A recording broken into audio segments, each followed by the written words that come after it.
नमस्ते दोस्तों। आज मैं आपको गणित के बहुत ही अच्छे सवाल सिखाऊंगा जो ग्रुप डी एग्जाम के लिए इंपॉर्टेंट है। तो चलिए स्टार्ट करते हैं। पहला सवाल, एक व्यापारी अपना माल लागत मूल्य से 44% अधिक पर बेचता है, फिर वह उस पर 50% की छूट देता है, उसका हानि प्रतिशत क्या है? देखो, एक फॉर्मूला होता है ए प्लस बी प्लस का ए बी बट्टे 100। ये फॉर्मूला आपको मैंने पहले भी पढ़ाया है। पहले वाली वैल्यू ए, बाद वाली बी। अब देखिएगा, ये अधिक है, 44% अधिक, ए का मान 44। अब ये अधिक है ना, तो ये प्लस का रहेगा, ये छूट है तो ये माइनस का रहेगा 20। ठीक है, चलिए, ए का मान 44, बी का मान 50 बट्टे 100। ठीक, चलिए कटा देते हैं। इसको जब हम कटाएंगे तो ये कट जाएगा 50 से 100 दो बार में। ठीक, और 2 से 44 कट जाएगा 22 बार में। ठीक है, यहां तक क्लियर हुई बात। अब देखना, ये प्लस का है, ये माइनस का, तो प्लस माइनस यहां माइनस आएगा। गलती से दोस्तों प्लस लिख गया, प्लस माइनस माइनस होता है, तो ये माइनस आएगा। अब देखो, ये प्लस का 44 है, ये माइनस का 50 है और माइनस का 22 है।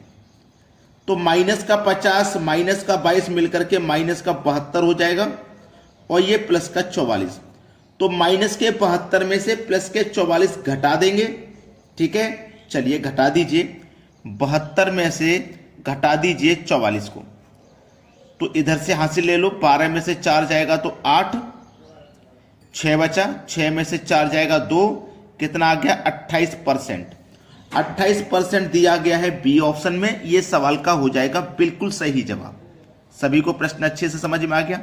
अब देखते हैं अगला सवाल। अगला सवाल है, 793 का स्क्वायर और 794 के स्क्वायर के बीच कितने पूर्णांक आते हैं? पूर्णांक पूछे गए हैं, कितने आएंगे? बहुत अच्छा सवाल है। देखिएगा, अगर आप इसको समझें कि ये ए स्क्वायर है और ये बी स्क्वायर है, अगर आप ऐसे समझें कि ये ए स्क्वायर है और ये बी स्क्वायर है, उसने पूछा है कितने पूर्णांक आते हैं, तो ए स्क्वायर और बी स्क्वायर है, कितने पूर्णांक आते हैं, तो ये माइनस करना है आपको। तो ए स्क्वायर माइनस बी स्क्वायर का आपको अंतर करना है। ए स्क्वायर माइनस बी स्क्वायर एक फॉर्मूला होता है जो कि ए प्लस बी इंटू ए माइनस बी के बराबर होता है। यहां तक किसी को कोई समस्या बिल्कुल भी नहीं होगी? होगी क्या? बिल्कुल भी यहां तक किसी को कोई समस्या नहीं होगी। तो यहां पे देखिए, एक बार तो आप इन दोनों को जोड़ देंगे, ए और बी को। ए और बी को एक बार जोड़ दीजिए, जोड़ेंगे तो कितना हो जाएगा? 3 और 4 7। ठीक है, 9 और 9 18, हासिल लगा 1, 7 और 7 14, हासिल का 1 15। जोड़ लिया, एक बार इनको घटा दो। 793 794 को घटाएंगे, अंतर करेंगे तो 1 आ जाएगा। ठीक है, 1 आ जाएगा। यहां तक किसी को कोई समस्या बिल्कुल भी नहीं होनी चाहिए। प्रश्न सभी को आसानी से समझ में आ जाएगा। ठीक है, 1 आ जाएगा, दोनों का अंतर 1 आ जाएगा। इनके बीच कितने पूर्णांक आएंगे? उन्होंने बोला है कि इसके बीच में कितने पूर्णांक आएंगे, तो पूर्णांक के मतलब अंतर करना है आपको, -1 आ जाएगा। ठीक है, चलिए अभी मैं समझा दूंगा। 1587 का गुना 1 से करो तो ये 1587 ही रहेगा। माइनस करना है इसमें से 1, तो ये हो जाएगा 1586। ये आपके सवाल का हो जाएगा बिल्कुल सही जवाब। अब मैं थोड़ा सा एक आपको एग्जांपल समझाता हूं। ठीक है, जैसे कि 8 और मान लीजिए 19, इनके बीच में कितने पूर्णांक आएंगे? इनके बीच में कितनी संख्याएं आएंगी? ठीक है, समझना। इनके बीच में पूछा है तो ये दोनों संख्याएं आप छोड़ दीजिए, ये दोनों संख्याएं आप छोड़ दीजिए।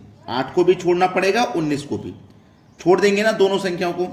तो दोनों को जब छोड़ेंगे तो बड़ी संख्या में से छोटी को घटा दो। 19 में से घटा दो 8 को।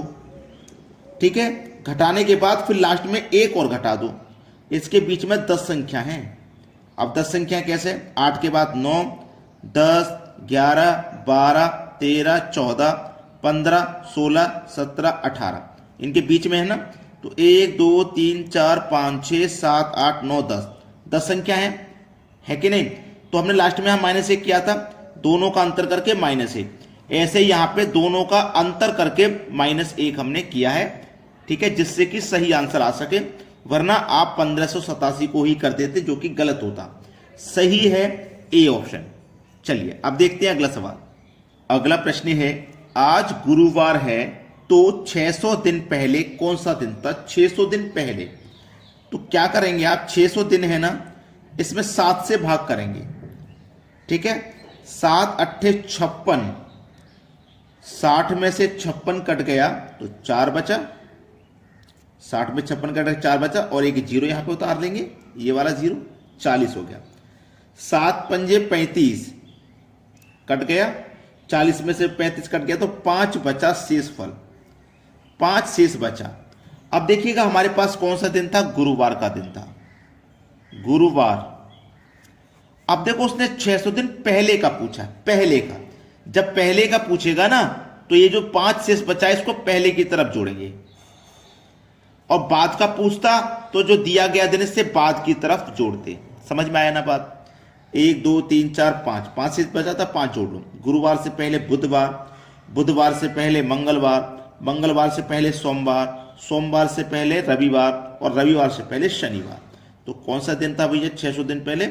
शनिवार। और शनिवार दिया गया है सी ऑप्शन में, ये आपके सवाल का हो जाएगा बिल्कुल सही आंसर। अब देखते हैं अगला सवाल। अगला सवाल है, 3 संख्याएं 6 7 3 के अनुपात में हैं और उनका एलसीएम इतना है, तो एचसीएफ क्या होगा? पहली संख्या, दूसरी संख्या, तीसरी संख्या 6 7 3 के अनुपात में है। ठीक है, एलसीएम है हमारे पास 3 6 5 4, ये एलसीएम है। जब एलसीएम है तो हम अनुपात का भी एलसीएम लेंगे। 6 7 42, और 42 3 से भी कट जाएगा तो एलसीएम आ गया हमारा 42। क्लियर है यहां तक? तो 42 से इस एलसीएम से इस एलसीएम में भाग दे दीजिए, 87 बार में भाग हो जाएगा। ठीक है, 87 बार में। तो हमारा एचसीएफ कितना आ गया? 87। बी ऑप्शन सवाल का बिल्कुल करेक्ट आंसर है। अब देखेंगे अगला प्रश्न। अगला सवाल, यहां पे 3 सवाल हैं, 5 6 7। तो सबसे पहले ये 5वां सवाल मैं आपको सिखाता हूं। 1 की पावर 3, 2 की पावर 3, 3 की पावर 3, 4 की पावर 3, 5 की पावर 3, 6 की पावर 3, सभी का योग करना है। तो कितनी संख्याएं? 6 संख्याएं। 6 लिखिए। याद रहे जितनी संख्या होंगी उसके अगली संख्या से मल्टीप्लाई करना है। तो 6 की अगली संख्या 7 हो जाएगी, और 2 से डिवाइड कर देना है। 2 तिया 6, 3 सत्ते 21। आंसर है ये क्या है? आंसर। चलिए एक और ऑप्शन है, 1 की पावर 3, 2 की पावर 3, ये कहां तक जा रहा है? 100 तक जा रहा है। तो अंत वाली संख्या क्या हो जाएगी? 100 हो जाएगी। ठीक है, मल्टीप्लाई करना है उसके अगली संख्या आते ही, मतलब 101 से करेंगे और डिवाइड कर देना है 2 से। तो 2 से डिवाइड करो 100 में, तो ये 50 बार में डिवाइड हो जाएगा। 50 का मल्टीप्लाई करना है इससे, तो ये 0 लास्ट में ले लीजिए। 5 एकम 5, फिर 0 उसके मल्टीप्लाई करेंगे 0, फिर 5 एकम 5, 5050, ये आपका आंसर आ गया। ठीक है, अब ये 7 सवाल है, इसका जवाब आप मुझे कमेंट में बताएंगे। क्या अभी भी नहीं बता पाओगे इस सवाल का आंसर? जो एग्जाम्पल मैंने सेम टू सेम बता दिए हैं, तो ये तो आप माइंड में करके ही कमेंट में इसका आंसर बता दोगे कि सर इसका आंसर ये आ रहा है। अब देखते हैं अगला सवाल।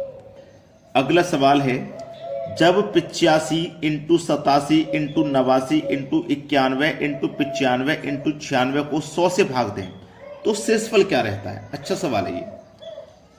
85 87 89 91 95 इंटू 96 को हमें भाग देना है 100 से, तो फिर शेषफल क्या बचेगा? ये सवाल है। ठीक है, ये सवाल है। चलिएगा ध्यान से समझना सवाल को। हम इस सवाल को कटा देंगे। ठीक है, चलिए सवाल को मैं सबसे पहले कटाता हूं। 5 से ये 20 बार में कट जाएगा, 5 से ये 17 बार में कट जाएगा। कट गया ना? चलिए अब इसको हम किसी और संख्या से कटा देते हैं। 5 से और कटा देंगे, 5 चौको 20, और 5 से कट जाएगा ये 19 बार में। कट गया ना? चलिए और कोई संख्या है जिसे हम कटा सकते हैं? 4 एकम 4, और 4 से इसको कटाएंगे तो ये कट जाएगा 24 बार में। ठीक है, ये कटा दिया। अब यहां पे नीचे भाग देने के लिए कुछ है? कुछ भी नहीं है। कुछ है? कुछ भी नहीं है। और इतनी बड़ी बड़ी संख्याओं को आपको मल्टीप्लाई करना है। इतनी बड़ी बड़ी संख्याओं से आप मल्टीप्लाई करेंगे तो जो शेषफल बचेगा वो डिवाइड करने के लिए तो कुछ बचा ही नहीं है। जो शेषफल बचेगा, आप मुझे ये बताइए, डिवाइड करने के बाद ही तो शेषफल बचता है, लेकिन डिवाइड तो करने के लिए बची नहीं है संख्या, तो शेषफल कहां से बचेगा? अब तो केवल मल्टीपल आएगा, तो शेषफल हमारे पास 0 बचेगा, कुछ नहीं बचेगा। समझ में आ गई ना बात? चलिए अब देखते हैं अगला प्रश्न।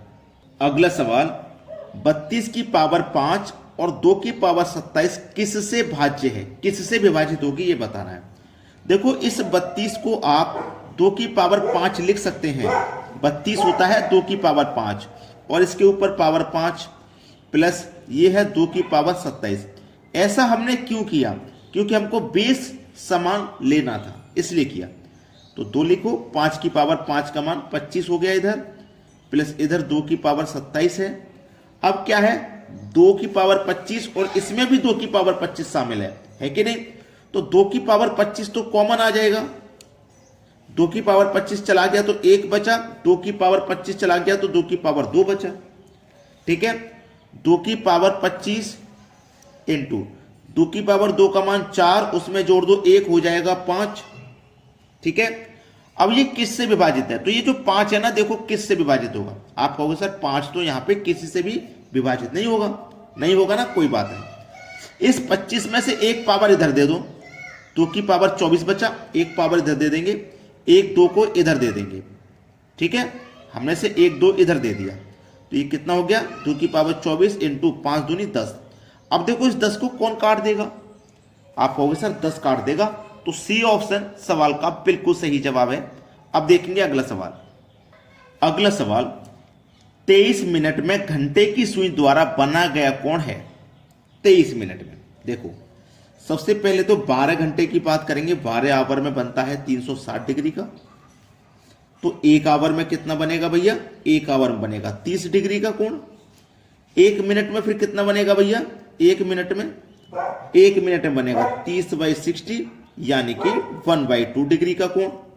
1 मिनट में 1/2, तो 23 मिनट में कितना भैया? ये 1 मिनट का है, 23 मिनट का चाहिए, तो इसी में 23 से मल्टीप्लाई कर दो ना। सही कह रहा हूं?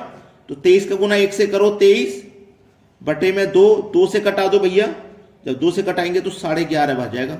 23 को 2 से कटाएंगे 11.5, और 11.5 दिया गया पहले ऑप्शन में, मतलब 11.5 डिग्री का कोण बनेगा। क्या आपने वीडियो अभी तक लाइक नहीं किया है? लाइक कर दो और सभी दोस्तों में शेयर कर दो, ताकि सभी बच्चे सीख पाए। वीडियो कैसा लगा ये बताने के लिए आप हमें कमेंट जरूर करें। ठीक है दोस्तों, धन्यवाद।